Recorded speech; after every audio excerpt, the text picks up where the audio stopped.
asked me, Ed, what's the hardest thing you ever did? Navy SEAL training, Ranger training? No, it was not. It was to put on my dress uniform with the chaplain and be the face of the worst day of the life of those parents. I hope y'all got that back here. I think about those families every day. It'll sear your soul when you live that world. I think about the kids growing up with that folded flag on the mantle. Every medal I received, whether it was my 4 Bronze Stars or any other recognition, belongs just as much to the men beside me as it does to me. I can't take credit for that whatsoever. No, I cannot. Because in the military, nothing is accomplished as known. Teamwork is the center of gravity. And one thing every combat understands is this: the world is dangerous, evil is real, and weakness gets people killed. I've seen evil up close. I've looked it in the eye through the front sight of a rifle in combat. I can tell you the only language evil understands is strength.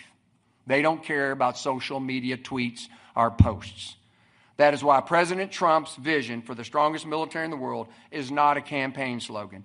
It's a matter of our nation's survival, and it puts deterrence back on the table so we don't have to have hostilities. And today, that's right, he knows that. And today, under President Trump, Pete Hegseth, we're finally moving back in the right direction, aren't we? We're restoring standards based on warfighting, restoring accountability and performance and leadership, restoring deterrence for peace and prosperity, just like President Reagan did, correct? Restoring pride and service. Have you seen the retention and recruiting is skyrocketing? Parents are glad to be taking them youngins down there to join, aren't they? We are telling young Americans once again that the military is not a social club. It is not a political activist organization. It is a warrior institution dedicated to defending the United States of America based on a long tradition. That matters. Because the young Marines standing post tonight, it matters. The pilots flying missions all around the world, it matters. The Army Rangers deployed overseas with other troops, it matters. The ships at sea with sailors, it matters. The special operators hunting terrorists in places we can never talk about doing what our nation asks, it matters. And it matters to their families too, doesn't it?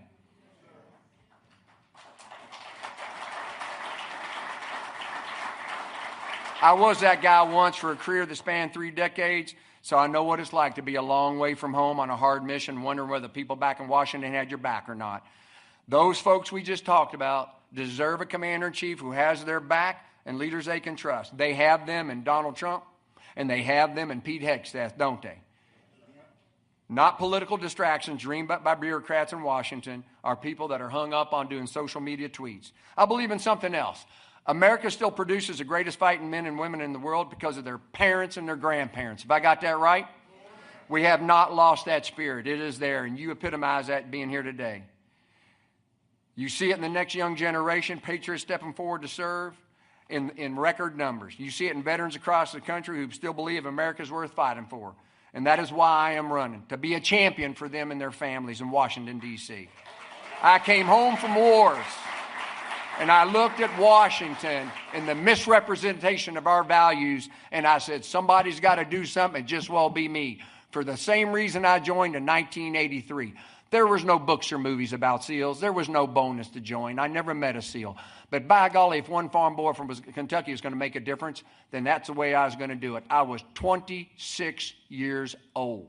I wasn't 19 out of high school. I wasn't 22 out of college. I was full grown from a dairy farm.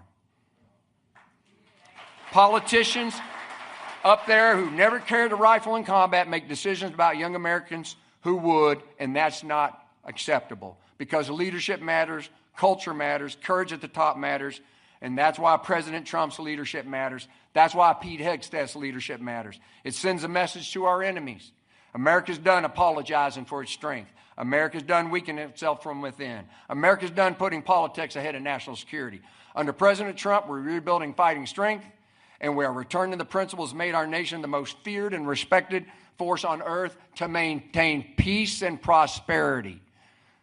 So Pete Hegseth, I want to thank you for coming today, your courageous leadership. Thank you for carrying out President Trump's vision for the strongest military this world's ever seen. Thank you for your willingness to fight for our men and women in uniform and their families. And thank you for helping restore pride, strength, and confidence in the United States military. And to everyone here today, thank you for believing in this nation. You're patriots. I'm going to tell you, Steve will tell you, SEAL Team 6, Area 51, that's not the secret weapon. You are. You patriots are the secret weapon of this great nation. Thank you for what you do. For standing with President Trump, Pete Hegseth, as we lead our nation back to prominence. God bless our troops. God bless our veterans. God bless our families. And continue to God bless America. Thank you for coming today. Thank you for coming today.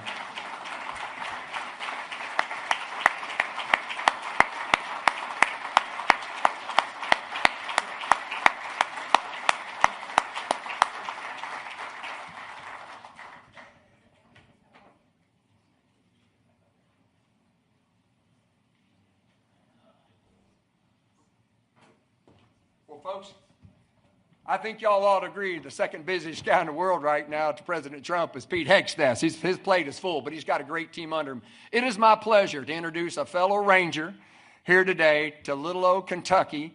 Thank you for coming, Pete. We are honored by your presence here today, and we look forward to your remarks.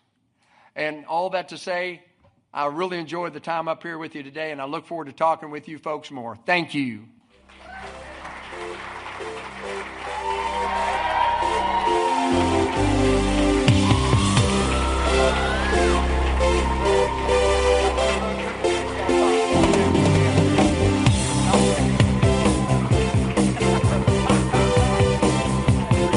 How we doing, folks?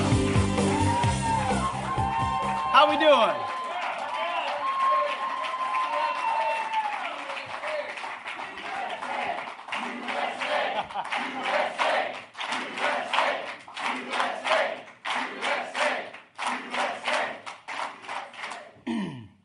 Well, outstanding. It's wonderful to be here with all of you.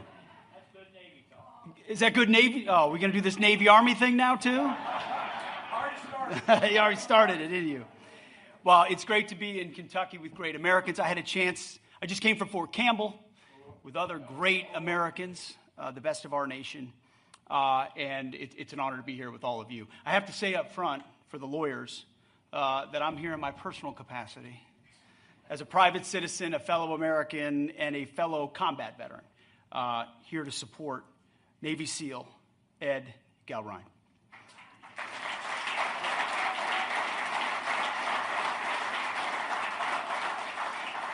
Now, I'll admit, as an Army guy, we're supposed to try to give Navy SEALs a hard time, but Ed was not only a leader in SEAL Team 6, but also Ranger qualified, which feels just a bit excessive, unnecessary. By the way, you got one thing wrong. I'm not Ranger qualified. You are. So I'm just an Army infantryman. You got me on every level.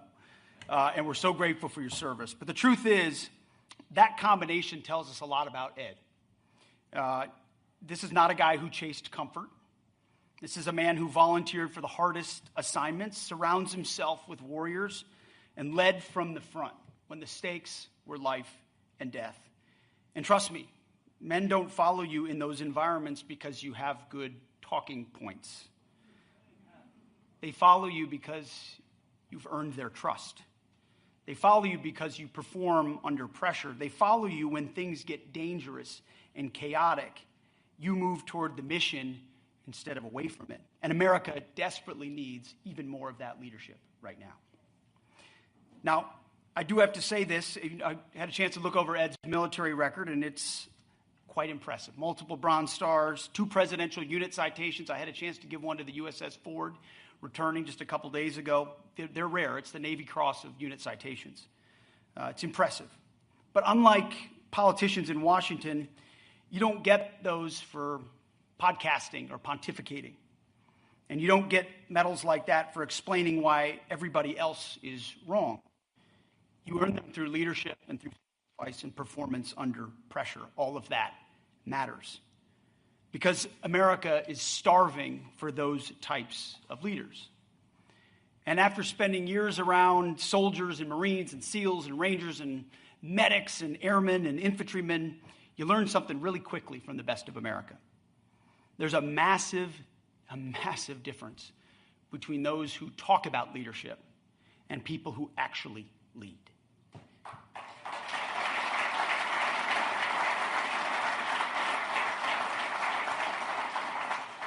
Trust me, we already have plenty of talkers in D.C., plenty of consultants, plenty of bureaucrats, plenty of career politicians who've never carried a responsibility heavier than a committee hearing. Not enough warfighters. Not enough men who've actually had to make those hard decisions under pressure.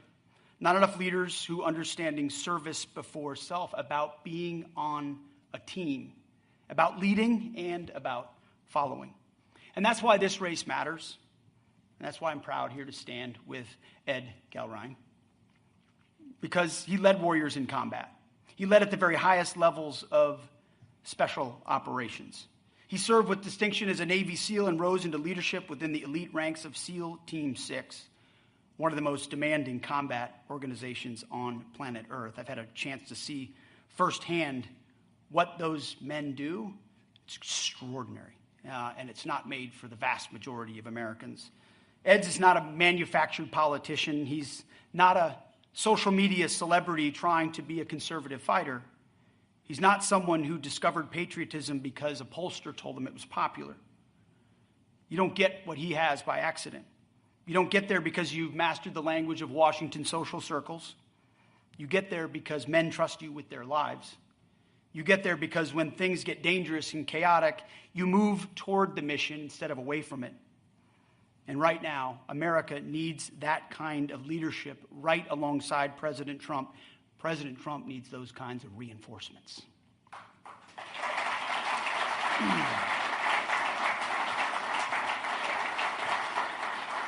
Because let's be honest about where we are. Under Joe Biden, Washington rewarded weakness. Corporate America cowered to the woke mob. Politicians served themselves, as politicians often do. And while all this is happening, the people who actually fight America's wars were watching their institution, the one they loved so much, consumed with nonsense. Woke trainings, political indoctrination, diversity quotas, climate seminars, pronouns, dudes in dresses. I'm not kidding. Standards were lowered, troops were undercut. We need more of that t-shirt right there. I identify as American.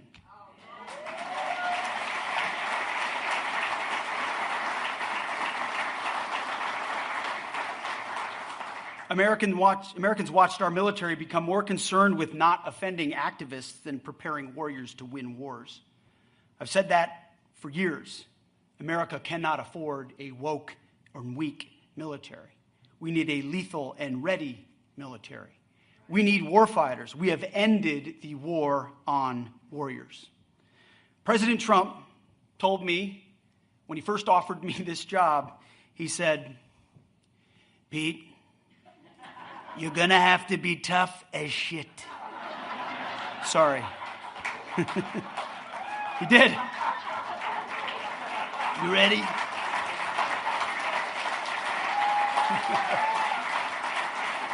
They're going to come after you. And boy, was he right. He was right. But that's also what Ed represents. A warfighter, a man forged through service. And here's the thing about men who come from that kind of world. They don't scare easily. Washington doesn't intimidate them. The media doesn't intimidate them. The Twitter mob doesn't intimidate them. Because after you've led men in life and death situations, the games that are played inside the Beltway start looking pretty small. Now contrast that with what we've gotten from Tom Massey. At some point, being against everything becomes an excuse for accomplishing nothing. At some point, constant obstruction is not leadership, it's just commentary. It's obstruction. President Trump does not need more people in Washington who are trying to make a point, especially from his own party. He needs people willing to help him win, to vote with him when it matters the most. And too often, Thomas Massey has acted like his job is to stand apart from the movement that President Trump leads instead of strengthening it. When President Trump needs backup, Massey wants to debate process. When the movement needs unity, especially at the biggest moments, Massey's willing to vote with Democrats. When conservatives are fighting the most radical left in American history, too often Massey's instinct is to throw elbows at fellow Republicans instead of the people who are destroying our country or want to destroy our country. And there's one man standing in their way, and it's President Trump.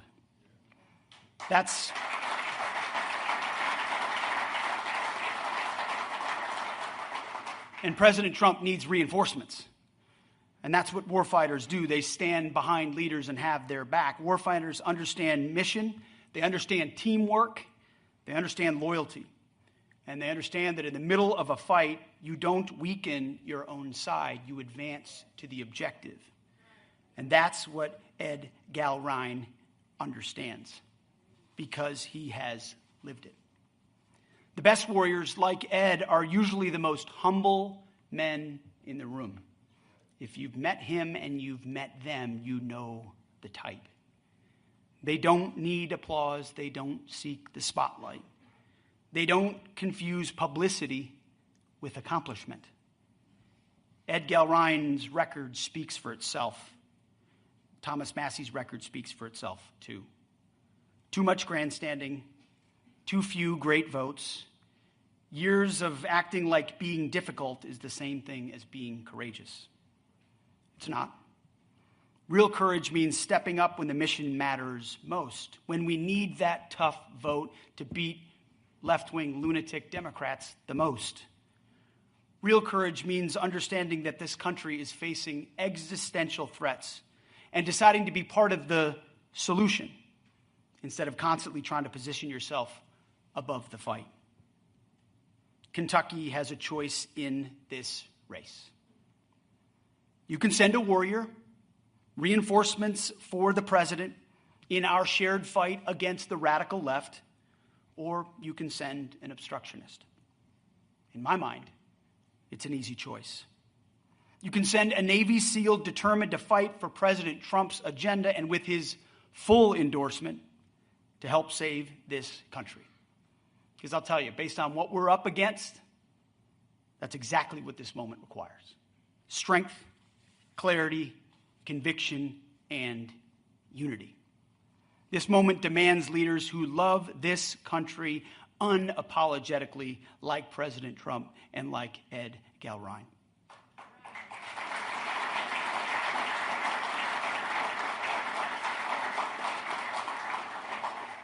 Leaders who believe America is worth defending. Leaders who understand peace comes through strength. Not apologies, not weakness, not surrender. And leaders who stand with President Trump. In the military and in the past few years, I've had the chance in the front line to see courage under pressure, to see sacrifice, to see brotherhood, and that spirit still exists in this great country. It's incredible to watch the best of our country, the real 1%, do their job every single day on behalf of us with no desire for the spotlight. It is still very much alive. Don't look to Washington to it for the most part. Look to our country and to our formations. But now America needs to bring more of that same spirit into the halls of Congress. Now is not the time to sit on the sidelines. President Trump is leading the fight to restore American greatness. I have a chance to see it every single day. And what he needs and what he deserves, he needs reinforcements. He needs to bolster our ranks, not obstructionism. He has enough obstruction from Democrats. We need reinforcement from Republicans. And that fight requires a Congress full of warriors, including Ed. This one, ladies and gentlemen, is a no-brainer.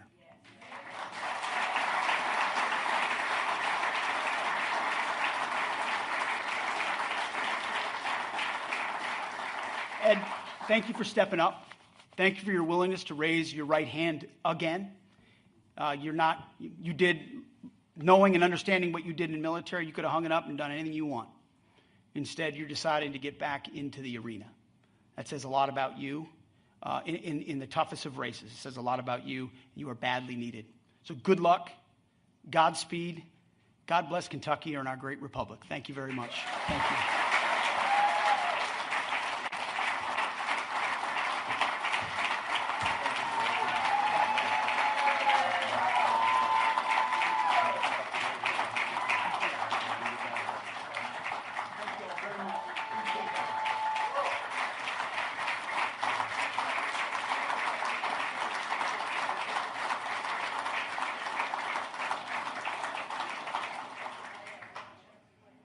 Thank you for joining America First Works for this policy discussion.